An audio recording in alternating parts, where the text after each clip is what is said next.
Bom, então, neste momento, para a palestra de abertura do Metro Ambiental 2026, cujo tema é Ciência, Tecnologia e Inovação para o Aprimoramento da Confiabilidade dos Dados Ambientais na Embrapa, eu convido para as suas contextualizações iniciais o moderador. O senhor quer dar algumas palavras iniciais antes de chamar o palestrante, por favor? São só algumas palavras, tá? São algumas palavras. Que todos se unam, tá? Que prestem atenção nas palestras, tá? Que nem o professor Celso falou, da importância do simpósio. É o segundo, teremos outros simpósios. Terceiro, quarto, quinto. Enquanto a gente durar, a gente vai ter simpósio e melhorando a qualidade de vida como um todos. Tá bom? Então, muito obrigada mais uma vez. Vamos, então, para apresentar a palestra, eu vou convidar ao palco o senhor Eduardo Antônio Esperanza, analista de P&D da Embrapa. Muito bem-vindo, Eduardo. Uma ótima apresentação para você.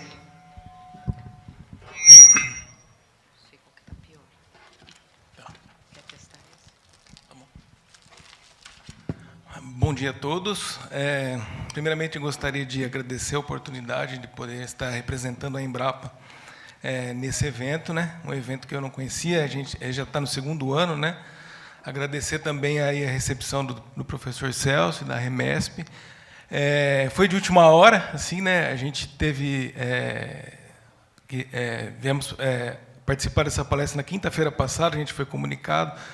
Essa palestra seria feita pelo Dr. José Marconcini, que é o chefe-geral da Embrapa Instrumentação, mas ele teve um compromisso com a diretoria em Brasília, não teve como participar. O Marconcini é da área de engenharia de materiais, então ele tem uma visão um pouco diferente, às vezes, da minha, né? Eu sou da área de computação, então eu trabalho muito mais com a parte de digitalização do campo, né, do produtor rural.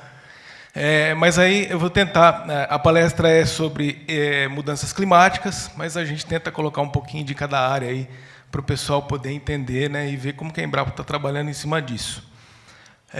Vamos lá, então.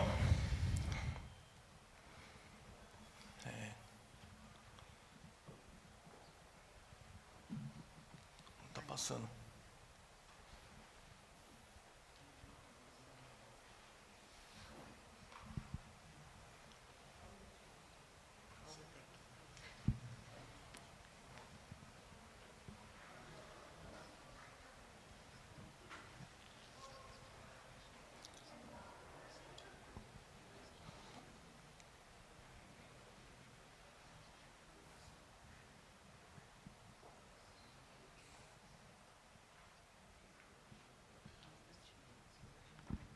Posso falar ou pode passar? Não tem problema. Pode passar o primeiro. Podemos? Bom, a gente vai então começar a apresentação, vou começar apresentando um pouco da Embrapa, né? Para quem não conhece, é a empresa brasileira de pesquisa agropecuária. A Embrapa é hoje considerada uma das maiores empresas de pesquisa do mundo, né? Então, a gente tem aí 43 unidades descentralizadas, que a gente chama de centros de pesquisa, espalhados aí por todo o Brasil, e 14 unidades centrais que ficam localizadas em Brasília, tá? Então, a gente tem, dentro desses centros, nós temos 3 tipos, né, de centros de pesquisa: os centros ecorregionais, né, que tratam de temas muito locais. Por exemplo, na Amazônia, a gente tem a Embrapa Amazônia Oriental em Belém, a Embrapa Amazônia Ocidental em Manaus, por exemplo, clima temperado em Pelotas, então, relacionados aos biomas. A gente tem as unidades de produto, que tratam de produtos agrícolas específicos, como a Embrapa Soja, em Londrina, no Paraná, ou a Embrapa Alvivinho, que fica em Bento Gonçalves, em localizações estratégicas. E a gente tem as unidades temáticas, né, como as 2 unidades que eu estou aqui representando.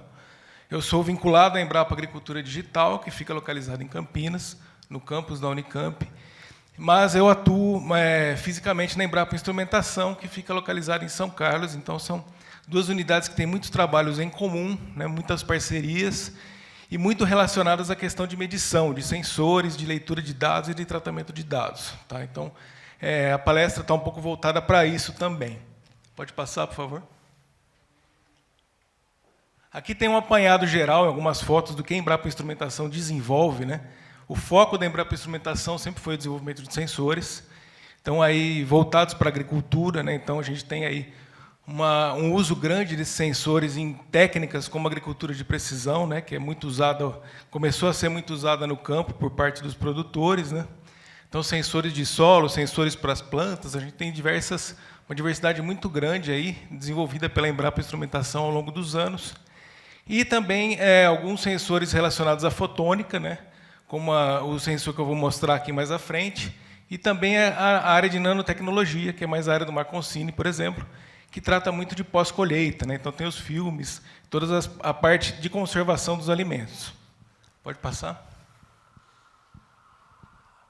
Opa, passou um demais. Já em Embrapa Agricultura Digital, a gente tem também essa questão de coleta de informações.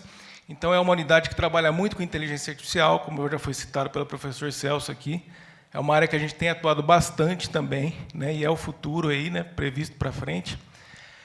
Nós trabalhamos na agricultura digital também com sensoriamento remoto, com a parte de internet das coisas, então toda essa parte de leitura de dados e também de tratamento dos dados, né? Então, trabalhamos bastante com modelos, tanto na área de visão computacional, de robótica, quanto também na área de monitoramento agroambiental, né, que é o tema mais adequado que é esse evento, e também na parte de bioinformática. Agora sim. Começando, então, o tema da palestra, né, quando a gente fala hoje do mundo que a gente vive, a gente está num mundo muito imprevisível, né, então as mudanças climáticas têm mostrado isso, né. A gente tem muito mais dúvidas do que certezas, né, e tem essa frase muito interessante aí do matemático e filósofo Bertrand Russell, que fala que os fanáticos são sempre aqueles que estão muito certos, né? E os sábios são geralmente aqueles que são cheios de dúvidas. Eu me considero uma pessoa com muita dúvida, então eu imagino que a maioria aqui também, né? Então podemos nos considerar sábios aí, né? Aí tem um outro texto muito interessante. Esse texto foi tirado aí desse portal Direito Ambiental, né, que fala da questão das mudanças climáticas hoje em dia, como isso tem sido tratado, né, pela mídia, pela imprensa, pelo mundo em geral, né. Então, tudo que acontece é problema de mudanças climáticas, né. Se tem furacão, é mudança climática. Se não teve, é mudança climática. Se choveu, teve uma tempestade, é mudança climática. O frio intenso é mudança climática. Então, tudo isso deixa a cabeça das pessoas em parafuso, né. Ninguém mais entende o que está acontecendo realmente, né. E aí o comportamento humano começa a modificar, né? Então, por exemplo, você vê hoje as pessoas com esse tipo de notícia e essas previsões complexas para o futuro, né? Com muito medo, pensando sempre em catástrofe, né? Em um alarmismo exagerado, né? Então, isso causa nas pessoas uma questão de indiferença, as pessoas ficam mais apáticas, não se sentem tão motivadas, né, a contribuir para a melhora do mundo, né, porque é tanta negatividade, né, e, além disso, guerras, crises, polarização política. Então, tudo isso faz as pessoas pensarem, será que nós estamos no limite da nossa negatividade? Né, será que a gente chegou a um ponto que não tem mais como voltar atrás? Então, isso é para se pensar, né, o que a gente vai fazer daqui para frente.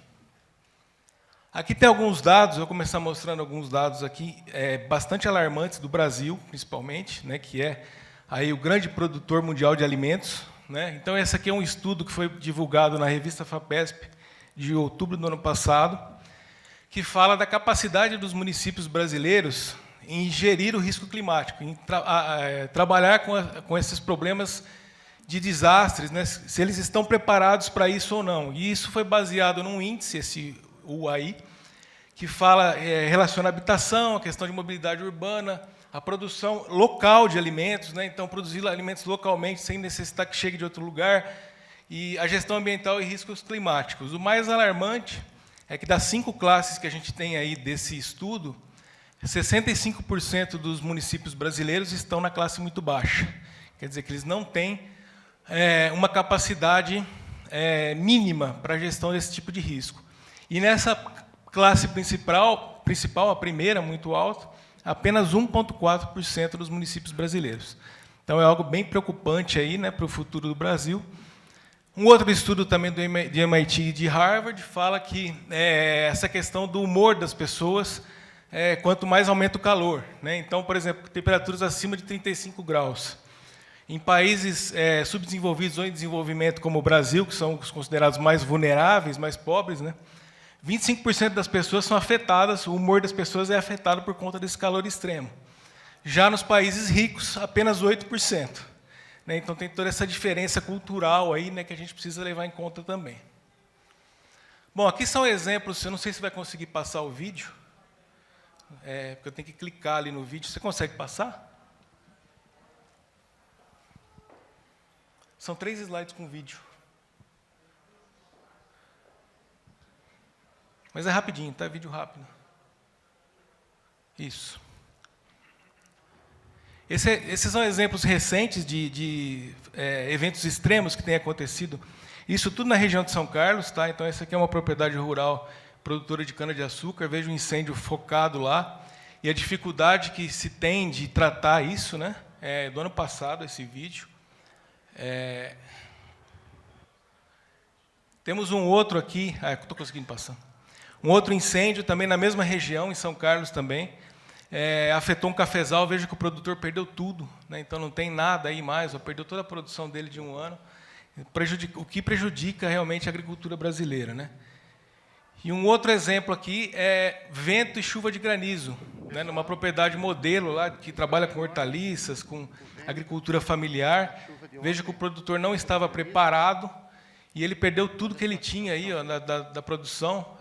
As plantas murcharam, né? Tudo isso por causa da chuva e de granizo, que demorou 40 minutos. Né? Então, é um prejuízo enorme, e isso mostra o despreparo, né, do agricultor brasileiro para esse tipo de problema, né, que vem aumentando a cada ano. Né? Então, é isso que a gente tenta alertar. Né? E nisso que a Embrapa tem investido e trabalhado também, para que possa mitigar esses efeitos. Né? Bom, aqui tem uma análise rápida das tendências meteorológicas do município de São Carlos, que é o município onde a gente fica. Né? Tem 2 séries temporais aqui, que tem algumas análises, uma aí da década de 40, década de 60, mais antiga, e a comparação com uma série mais atual, que vem desde 1992. Né? Essa mais atual das estações meteorológicas instaladas na própria Embrapa. Veja que aqui a distribuição da temperatura na última parte, né, dessa série temporal, ela mostra que a periodicidade é muito baixa. As variações entre os anos são influenciadas pelos efeitos do Laninha, El Ninho, e existe uma tendência de aquecimento progressivo. Então, a gente pode ver aí o aumento da temperatura de forma progressiva ao longo dos anos. Dividindo aqui em décadas, né? Então, a primeira década de 92 a 2001, a gente tinha um regime térmico mais equilibrado. Né? A gente pode notar essa questão. Né? Quando a gente vai para 2015 a 2024, a temperatura média aumentou mais de 1 grau e meio, e aí a gente tem um regime aquecendo, a gente vê esse aquecimento, mas os eventos mais erráticos. Né? Então, você não tem uma periodicidade de como isso está aquecendo. Pode acontecer uma temperatura altíssima em um dia e no outro dia está muito mais frio. Então, são questões muito complexas de se trabalhar, né? E isso a gente percebe nos últimos anos que tem aumentado. Né? Aqui a distribuição da temperatura mensal, comparando o começo da década passada, né, até o meio da década passada, com o estado atual. Então, veja que a temperatura média de todos os meses ela teve uma tendência sempre de aumentar. Né, aumentou sempre. Na década de 40 até a década de 60, a tendência da temperatura era de cair, e nos anos mais recentes a tendência inverteu. Né? Então, a tendência é uma tendência de subida. Então, isso é bastante preocupante, né, quando a gente compara com dados do passado. A precipitação também não fica muito atrás. Tá? Então, a gente tinha aí, na década de 40 a 60, a periodicidade não mudou muito, né? mas você tinha uma tendência sempre de leve aumento das chuvas ao longo dos anos, né? Então, aumentando a quantidade de chuva disponível, de água disponível. Essa tendência mudou, então, de agora a gente tem uma estabilidade para uma queda. Então, a gente vê aí a questão da seca atrapalhando bastante, aí, e isso cai diretamente na agricultura brasileira, né? Isso aqui só um retrato de um município como São Carlos, né? A projeção da temperatura realmente é essa de aquecimento. Então, no município, a gente tem essa projeção de aquecimento, né, uma curva crescente, e a precipitação, muita variação, né? Então, aí a gente não consegue ter uma ideia se existe uma tendência para aumentar ou para diminuir. Então, é algo também que não conseguimos prever o que vai acontecer, né? Bom, aí falando um pouco agora do que isso impacta na agricultura, né? A agricultura brasileira, ela é tradicionalmente conhecida no mundo pela produção de alimentos, né? Então, o Brasil continuará sendo o celeiro do mundo, né, por muitos anos aí. A previsão é essa. Para produzir alimento, a gente precisa de água e precisa de energia. Sem esses dois, então esses três pilares têm que andar juntos, né? Então, tudo que a gente vai fazer relacionado à questão de mudanças climáticas precisa considerar esses três pilares, tá? Para a sobrevivência humana no futuro, tá?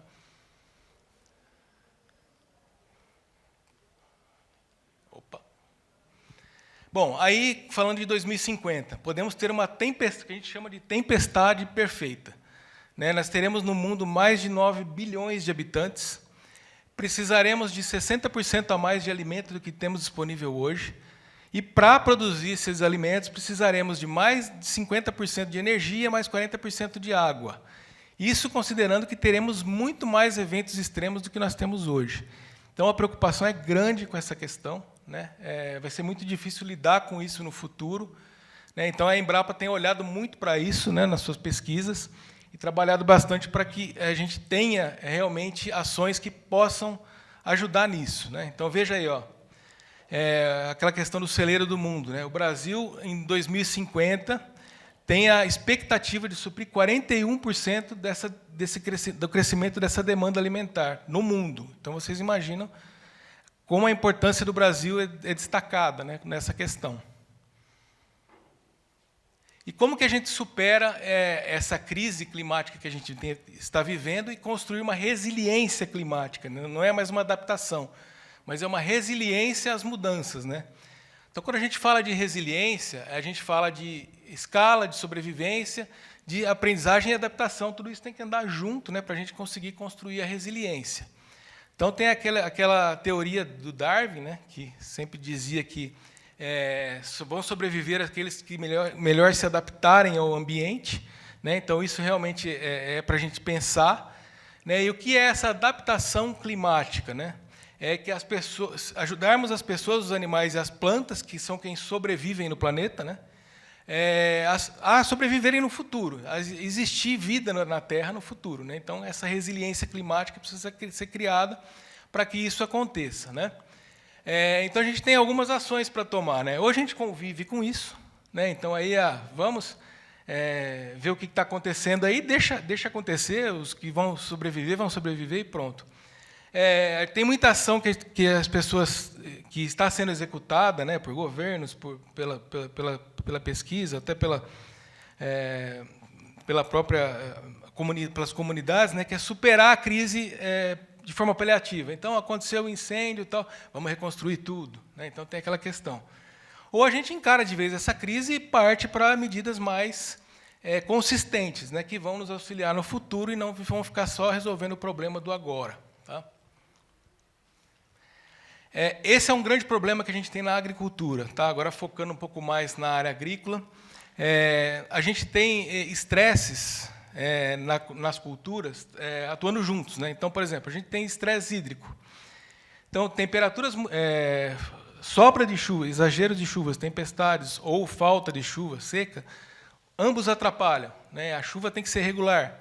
Então, se não chover, as plantas param de respirar para não perder o gás carbônico e tal. Então, isso acaba atrapalhando a atividade das plantas. muita chuva, isso inunda as raízes, né? E aí as raízes também não conseguem respirar, né? Então tem todo esse grande problema na agricultura. O estresse térmico, calor muito intenso, as folhas perdem atividade, a clorofila some, né? Então não existe mais atividade no campo com relação a isso. Quando você tem uma geada, um frio muito forte por muito tempo, as folhas murcham, então você perde também a produção. E junto a tudo isso tem o aparecimento das pragas, né, que são os estresses bióticos. Então, veja que o produtor rural do Brasil hoje ele tem que lidar com todo esse tipo de estresse, tá? Então, tudo isso acontecendo ao mesmo tempo. Esse aqui é um gráfico interessante, porque ele mostra qual é a faixa de temperatura em que as plantas se mantêm saudáveis e suportam esse calor, né? Então, veja que aí é a assimilação de CO2 versus a temperatura da folha, né? Então, a gente vê aí que, nesses intervalos abaixo de 10 graus e acima de 34 graus, se isso ficar por muito tempo numa cultura, a planta perde toda a sua atividade. Então, o prejuízo é enorme. Entre 10 e 34 graus, há a possibilidade maior de a planta se recuperar rapidamente. Então, veja que nós temos uma faixa bem grande aí, né, dentro desse ótimo termal aí, que pode ser trabalhada, né, para que isso seja controlado. Então, evitar que isso aconteça é muito importante, né? Ondas de calor, para finalizar, é outro fenômeno que a gente tem percebido aumentar ao longo dos anos. Veja no gráfico aí de barras, que a gente tem enfrentado ao longo dos últimos anos muito mais dias quentes do que em anos anteriores, né? Então, isso tem aumentado muito, e o prejuízo para o agricultor brasileiro é enorme, né? Bom, agora eu vou falar aqui sobre uma política pública que começou com um projeto de pesquisa da Embrapa, envolve todas as unidades da Embrapa, sem exceção. É uma política pública do Ministério da Agricultura e do governo brasileiro, que é o zoneamento agrícola de risco climático. Ele já é uma política pública que existe há mais de 10 anos. A ideia do ZARC é mapear riscos, todos os riscos de produção agrícola do país, né? Começou de forma municipal, agora já está entrando a nível de manejo, a nível do produtor, né? Então, o foco já está diretamente em cada produtor, e a ideia é reduzir perdas. Se não conseguimos zerar as perdas dos produtores, pelo menos tentar reduzi-las, né, por conta das questões climáticas. Então, veja que aqui a gente tem 2 estudos, né, que falam da falta de chuvas como o maior, um estudo que tem 2 imagens aí, que a falta de chuvas é o maior problema aí das perdas dos produtores em campo. Então, veja que a gente tem aí, do ano de 2013 a 2022, os produtores perderam 90% da perda dos produtores foi por conta da falta de chuva, por conta da seca, né? E veja que isso vem se acentuando ano a ano, né? Então, esse acumulado, mas só de 2022 são 74 bilhões, né? Então, é um prejuízo enorme por conta de seca, tá? A situação atual, o que a gente tem na agricultura brasileira? Os riscos estão sendo agravados ano a ano, né? Então, você tem a produtividade caindo, você tem os produtores ficando endividados por conta disso, tá? Então, passa a não valer mais a pena produzir. Tem alguns choques de oferta. Então, por exemplo, vamos supor, se tem um ano bom, o produtor consegue ofertar o produto dele no mercado. Se tem um ano ruim na questão climática, ele não consegue ofertar nada. Então, esses picos também envolvem o resultado final, né? Também a questão dos fertilizantes. Então, com guerras, a gente tem falta de fertilizantes, isso também atrapalha muito o produtor brasileiro.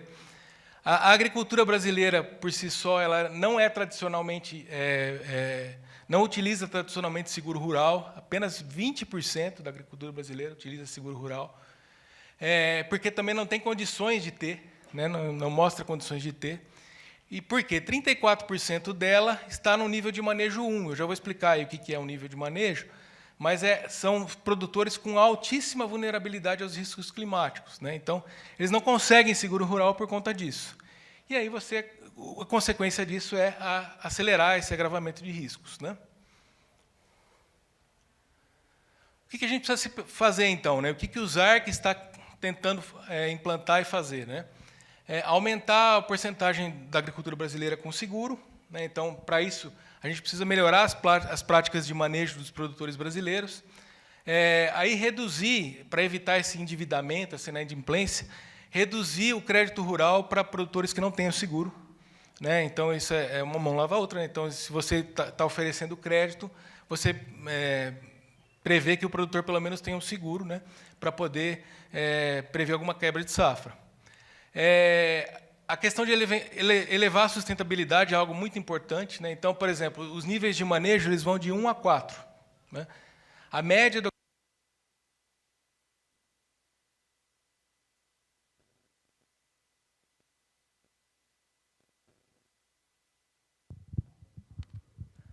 do agricultor brasileiro é de 1,9. Então, veja que o mais interessante para mitigar riscos é que chegue pelo menos a 3 a média. Né?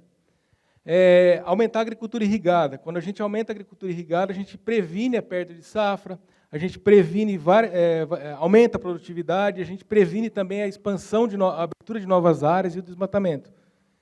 E outra questão importantíssima, conter a expansão do semiárido. O semiárido brasileiro, existe um manejo muito inadequado das terras do semiárido, né, e isso acaba trazendo a desertificação e prejuízos enormes para o ambiente. Tá?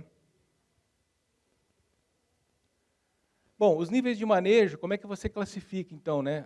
Os níveis de manejo ele está ainda experimental em várias áreas já, mas com algumas culturas, mas experimental. Então, é necessário fazer análise de solo, então são 3 análises aí básicas de solo, né? Saturação por base, por alumínio e teor de cálcio. O tempo que o produtor passou sem mexer naquele solo, por conta, às vezes, de compactação ou alguma coisa desse tipo, o produtor vai lá e mexe no solo. Isso acaba deixando o solo mais pobre. Né?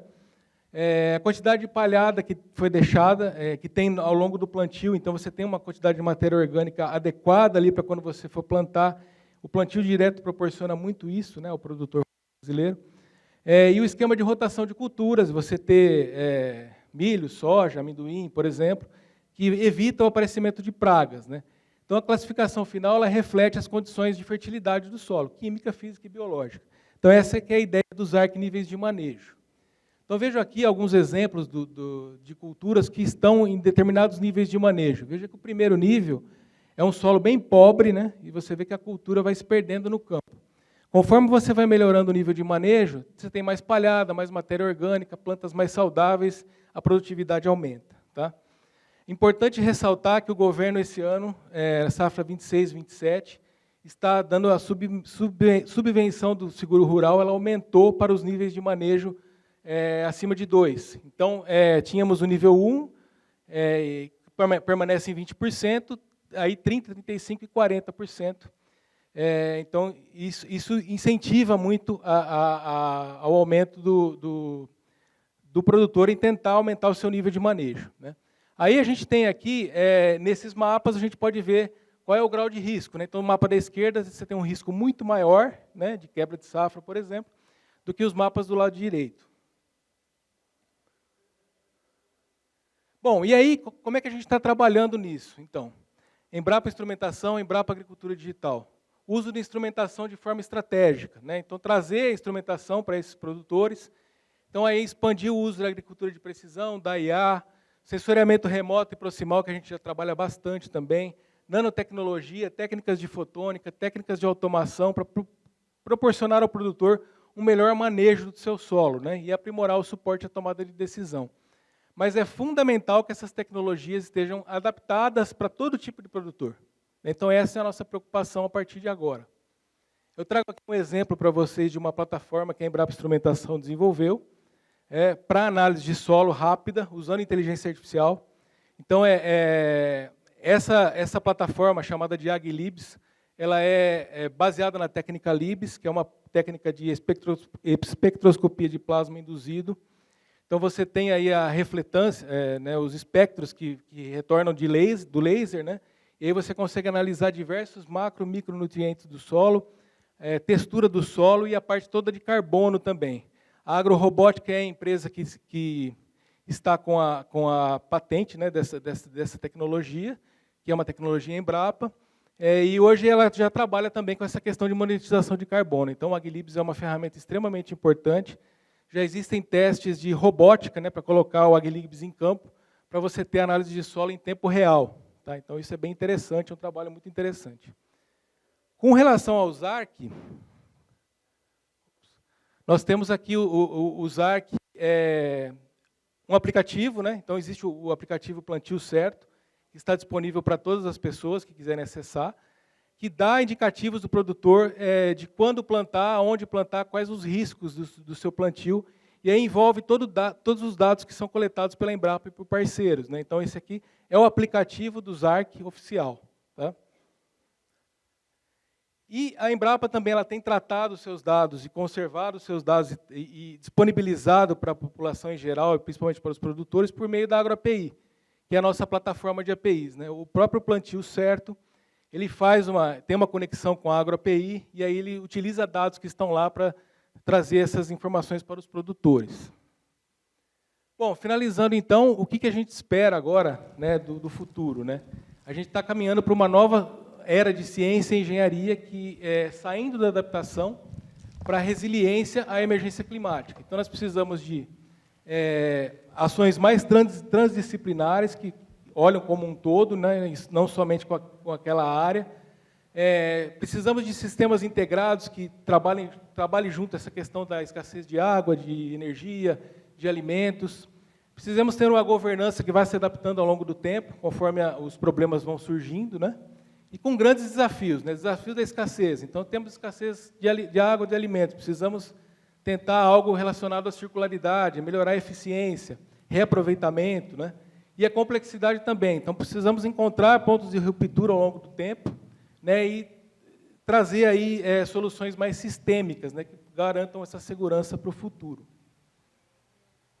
Aqui tem algumas ações que podem ser feitas, né? Algumas intervenções sistêmicas. A Embrapa já está atuando em várias delas. Por exemplo, sistemas agroflorestais têm crescido muito, né? Produção de alimentos em harmonia com a floresta. A proteção de biomas é algo que a gente já faz há muito tempo, junto com outros parceiros, né? A questão das culturas de cobertura para proteger o solo é algo também que temos trabalhado bastante, principalmente com a questão do plantio direto. E algumas outras a gente tem mais dificuldade, né? Por exemplo, gestão de incêndios. A gente viu aí no início da apresentação a dificuldade que é você gerir essa questão de incêndios, né? Mas tem órgãos do governo que também estão trabalhando fortemente nisso, né? Para combater o incêndio, o INPE é um deles, né? O reflorestamento, que é a recuperação das áreas degradadas. A Embrapa tem muito trabalho com relação a pastagens, inclusive com parceiros internacionais. Bom, e a chave para o sucesso, então, é a integração disso tudo. Agricultores, pesquisadores, engenheiros, os governos, os empresários e os consumidores precisam estar unidos para tomar essas ações juntos, né? A curto prazo, nós precisamos sobreviver, né? Então, se adaptar, e a longo prazo, ter ações mais sustentáveis, né? Que vão permitir que a gente cresça nessa questão em âmbito local, regional, nacional e até em âmbito global, né? E a Embrapa também tem adotado esse novo conceito de saúde única, saúde planetária. A gente tem um portfólio de projetos só relacionado a isso, que é aquela questão da saúde não ser só do ser humano, né? Então, para o ser humano ter saúde, o seu alimento tem que ser saudável, o solo tem que ser saudável, tudo tem que ser saudável, né? Então, uma totalidade da preocupação com a saúde. Tá? Aqui um último slide só mostrando como é que a humanidade, o que a humanidade necessita para sobreviver com relação ao alimento, né? Veja que metade dos alimentos necessários para a população, para a sobrevivência humana, são frutas e vegetais. Então, tem os outros ali, então a Embrapa está envolvida na produção de tudo isso, né? Então, a nossa preocupação, a Embrapa, o produtor brasileiro, em manter isso, né, ao longo dos próximos anos. E eu deixo aqui uma mensagem do professor Sérgio Mascarenhas, né, que em uma de suas últimas palestras, antes dele falecer, né, que ele faleceu em 2021, Sérgio Mascarenhas, para quem não conhece, foi um dos fundadores da Embrapa Instrumentação, um grande físico, né, muito conhecido por conta do seu trabalho acadêmico, onde ele disse que só temos um caminho para o progresso, né, para o futuro, que é a educação, a ciência, o que nós fazemos, e também o humanismo. Então, pensar nas pessoas, né? Se a gente não pensar, nós estaremos aqui em 2050, né, nós vamos precisar pensar nisso para poder seguir caminhando, né? Então, o progresso e o humanismo devem andar juntos. Essa é a mensagem que a gente deixa. E, mais uma vez, agradeço aí a oportunidade e estamos aí para qualquer dúvidas ou perguntas que vocês quiserem fazer. Obrigado. Muito obrigada, Eduardo, pela apresentação. Bom, vou passar, então, a palavra ao moderador, seu Luiz Henrique, para iniciar o debate e abrir para as perguntas da plateia.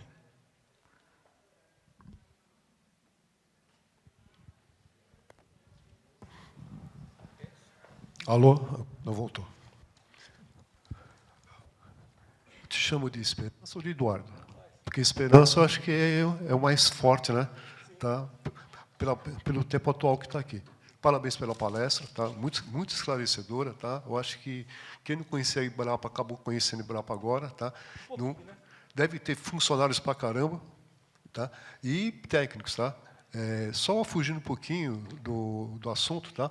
Eu quero parabenizar a FATEC, porque nós temos dentro do IPEM vários especialistas que se formaram aqui em concurso público. Então a gente está com o pé aqui dentro, tá? Mas assim, muito boa a tua palestra, muito bom mesmo, tá? E também é alarmante, né? Porque quando você fala que você tem um estresse, que nem houve o terremoto agora, tá? Ou então, quando chove muito, tá? Você ainda vai colocar mais água. Você trabalha com sensores, tá? Eu queria que você falasse um pouquinho desses sensores que vocês têm, tá? Você tem a terra muito quente, a terra muito úmida, tá? E vai regar mais, tá? Como que funciona os sensores para você na parte de dados? Como que esses dados chegam para você? Bom, a gente trabalha na Embrapa, né? Nós somos aí, só para deixar claro, até antes do último concurso que teve em 2024, a Embrapa está terminando de contratar agora quase mil funcionários novos, mais ou menos, mas ela estava com um déficit de mais de 1.500. Então, nós éramos 7.500, agora estamos passando de 8.000, né? Pouco menos uns 30% de pesquisadores, e a gente trabalha de várias formas, né? Então, tem sensores que a gente mesmo constrói, a Embrapa Instrumentação construiu sensores ao longo dos anos, ainda continua construindo, por exemplo, sensores de umidade do solo, isso, sensores mas que foram para o mercado e que continuaram a ser trabalhados no mercado. Então, a gente chega até uma TRL, né? Então, TRL de pesquisa 5, 6, por aí, e depois disso passa para o mercado. O Aglibs é um exemplo disso, né? Então, para ele se tornar um produto mesmo, ele teve que passar para o mercado, para toda a questão comercial e tal. Então, a gente tem essa questão. Depende muito do sensor, né? Tem sensores que estão conectados à nossa nuvem, a AgroAPI, por exemplo, recebendo dados diretamente. A gente tem uma API de clima, que é a Clima API, que reúne dados de clima, que é base para o ZARC também, que reúne dados de clima de diversos locais, tanto de satélite, quanto de estações meteorológicas do INMET, e por aí vai. Então, esses dados chegam na nuvem diretamente. Tem muito sensor ainda que a gente utiliza, principalmente em agricultura de precisão, quando você vai fazer um trabalho no produtor. Tem muito sensor que ainda você ler o pendrive, levar o dado para a tua base e aí trabalhar o dado lá, mas a gente está caminhando para ter essa questão do IoT e do recebimento dos dados de forma segura, de maneira mais constante. Nós temos projetos também, um projeto até que foi desenvolvido junto ao governo japonês, eu não comentei aqui, mas que é para pequenos e médios produtores, mas que hoje a gente está com uma parceria com o El lá em Londrina para continuar esse projeto. É um projeto que tenta mostrar ao produtor a importância dos dados. Então, a gente está trabalhando para que os produtores de soja, de milho, por exemplo, eles têm maquinário agrícola que produzem dados o tempo todo, né? Bem ou mal, esses dados estão sendo produzidos, né? Então, esses dados precisam chegar para a gente, né? Então, nós estamos trabalhando com sistemas de telemetria que fazem com que esse dado chegue automaticamente à nossa nuvem e a gente consiga trabalhar, né? Então, é muito variado, né? A gente tem dados, experimentos de campo também, que às vezes vai coletar na mão lá. Então, tem tudo isso, tá? Tem uma mistura aí de várias formas. Então, a Embrapa praticamente tem esse monitoramento fora do Brasil também. E chegam esses dados para você. Não, o monitoramento não é fora do Brasil, né? Os produtores são do Brasil. Só do Brasil. Tá. Foi um trabalho junto ao governo japonês que ajudou a agricultura brasileira. né? E é isso que a gente está trabalhando aqui. Agora, o aplicativo ele é disponível para os produtores rurais também? Você está dizendo do ZARC? Isso. Sim, o ZARC é aberto, qualquer pessoa pode ir lá, nas lojas da Google, tanto da Google quanto da Apple, baixar o aplicativo. Esse aplicativo é interessante porque ele mostra muito bem o uso da AgroAPI, né? Como que os dados da Embrapa, os dados trabalhados pela Embrapa, chegam ao produtor. Então, é muito simples de usar, tem indicação de um monte de atividade que pode ser feita ali para o produtor se ajudar a atingir níveis de manejo melhores. Tá? Quanto à parte climática, para os produtores rurais, tá? Eles têm muitas perdas, que nem você apresentou agora aí. Tá? O que a Embrapa pode ajudar os produtores rurais? Tá? Além do aplicativo que é disponibilizado para eles, o que mais pode ser disponibilizado para eles? Eu acho que suporte técnico, né? Então, a Embrapa está disponível em diversas regiões do país, né? Então, a gente tem muito esse suporte que é dado aí pela Embrapa em diversos locais. Aquela enchente que ocorreu no Rio Grande do Sul em 2024, teve um trabalho muito forte da Embrapa Soja nos produtores do Rio Grande do Sul, mesmo e junto com as unidades lá do Rio Grande do Sul também, em remapear a condutividade elétrica e a textura de todas as áreas, porque a gente teve muita erosão, muita lixiviação, né, muito provocada pelas tempestades, e aí é uma coisa muito difícil de acontecer, que é mudar esse tipo de característica do solo, e mudou muito, né? Então, a Embrapa tem trabalhado também nesse sentido, então, quando tem esses grandes problemas aí, a gente tem atuado bastante também.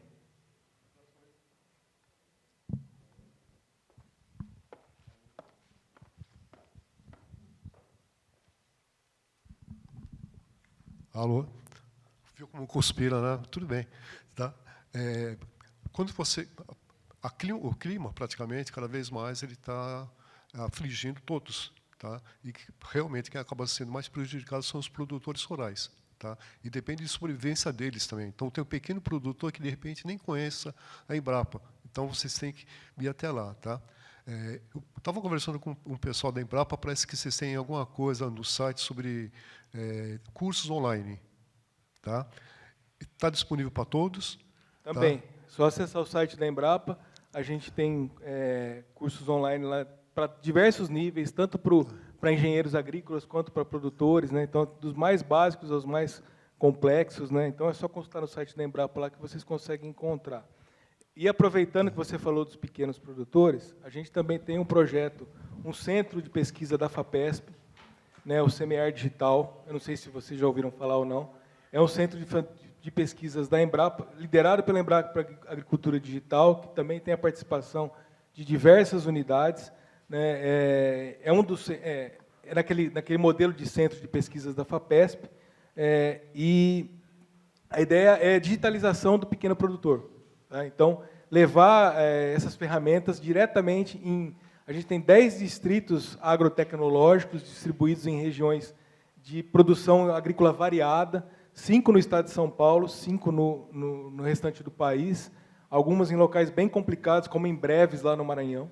Então, é bem complicado e é um trabalho bem interessante que a Embrapa tem feito também. Tá? Então, o Semear Digital também tem o site dele. Só procurarem lá Semear Digital, vocês vão encontrar tudo que está sendo feito nesse projeto também. Você está de parabéns, Eduardo, porque o assunto é muito importante para todos. Tá? Eu acho que o pessoal que está na plateia aqui concorda. Tá? Embora vão ser 2 dias, mas a palestra sua é bem esclarecedora, tá? E traz para a gente um sentimento que a gente tem que pensar no futuro. Tá? O que a gente está vivendo hoje, mas o que a gente vai fazer no futuro. Tá? Como tem alguém olhando para mim, eu acho que está dando tempo. Tá? Uma pergunta. Tá? Posso abrir para... Uma pergunta. Tá. Então, vou abrir para perguntas. Tá? Quem quer fazer perguntas? Só levantar a mão. Só tem tempo para uma pergunta, gente. E em tela já está o QR Code da palestra do Eduardo, para vocês captarem. Vamos lá. Se identifique, por favor. Oi, eu sou a Isadora, eu sou aluna de meteorologia da USP, estou na graduação. Eu fiquei com uma dúvida, não sei se ela é besta, mas o tema da própria apresentação era sobre quais seriam a confiabilidade de dados, né, na coleta de dados. E eu queria saber quais critérios seriam usados para dizer se um dado ele é confiável ou não. Vocês iriam usar dados da própria Embrapa? Vocês iam, no caso tipo de séries históricas anteriores, para comparar? Ou vocês iriam pegar de outros lugares? Respondendo essa pergunta, é uma pergunta um pouco mais técnica, né? Mas assim, a gente tem diversos pesquisadores trabalhando na Embrapa com diversos tipos de dados, principalmente meteorológicos, tá? Então, por exemplo, esses dados que eu mostrei aqui, aquela série histórica de 92 a 2025, por exemplo, é uma estação climatológica que está dentro da Embrapa, mas não sei qual é o modelo, qual é a marca, tal. E a gente tem dentro da Embrapa essa estação climatológica. Então, são dados coletados lá, uma estação que a gente acompanha há anos, né? Então, tem o pesquisador que cuida disso, né? Então, a qualidade dos dados, a gente tem que verificar com ele qual que é essa qualidade. E outros também, né? Tem muitos dados que a gente às vezes, faz um trabalho num produtor. Então, o produtor tem... Os grandes produtores, por exemplo, eles têm pluviômetros por talhão.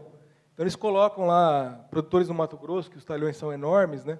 A gente consegue saber quanto choveu em cada talhão, mas por um pluviômetro convencional, né? Outros têm estações climatológicas espalhadas pela fazenda toda.